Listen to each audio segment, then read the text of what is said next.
ഫസ്റ്റൊക്കെ പണ്ട് കാലത്തൊക്കെ ഓതിയപ്പോൾ എല്ലാം മഹബത്ത് തോന്നിയിട്ടില്ല. അന്ന് ബിസ്മില്ലാഹി റഹ്മാനിർ റഹീം മാലികി യൗമിദ്ദീൻ ഇയ്യാക നഅ്ബുദു ഇഹ്ദിനസ് സിറാത്തൽ മുസ്തഖീം എന്നത്തോടാണ് ഖുർആൻ അന്ന് നിർത്തി. ഖുർആൻ പിന്നെ ഓതുമ്പോഴൊക്കെ പേടിയാണ്, തെറ്റൂലേ. പിന്നീടാണ് മനസ്സിലാക്കിയത് ഖുർആനിൻ്റെ ഒരു അലിഫ് എന്ന് പറഞ്ഞാൽ തന്നെ കൂലിയാണ്.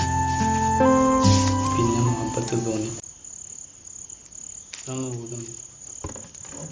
ബിസ്മില്ലാഹിർ റഹ്മാനിർ റഹീം അലിഫ് ലാം മീം ദാലികൽ കിതാബു ലാ റൈബ ഫീഹി ഹുദൻ ലിൽ മുത്തഖീൻ.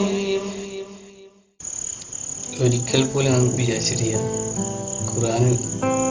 മറ്റുള്ളവർ ഖുർആൻ ഓതുമ്പോൾ വലിയ വലിയ ആൾക്കാർ ഖുർആൻ ഓതും കേൾക്കുമ്പോൾ ഒരു ത്രില്ലായിരുന്നു. എനിക്കിതുപോലെ ചെറുതായി ഓതാൻ. നമ്മളിലെല്ലാവർക്കും പല കഴിവുകളാണ്, പക്ഷെ നമ്മളാരും പ്രയോഗിക്കുന്നില്ല എന്നാണ് എനിക്ക് സത്യം. ഖുർആൻ അടുക്കും തോറും അള്ളാഹു നമുക്കായിട്ട് ഓരോ ശബ്ദങ്ങൾ അള്ളാഹു നമുക്ക് തരും. നമ്മുടെ മുമ്പിൽ ഫേസ്ബുക്കിലും വാട്സപ്പിലും ഞങ്ങൾക്ക് മുമ്പിൽ ഈ വഴി കൽപ്പിച്ച ആ വരികൾ അള്ളാഹുവിൻ്റെ ഈ ഖുർആൻ നമ്മളെല്ലാവരും നോക്കണം.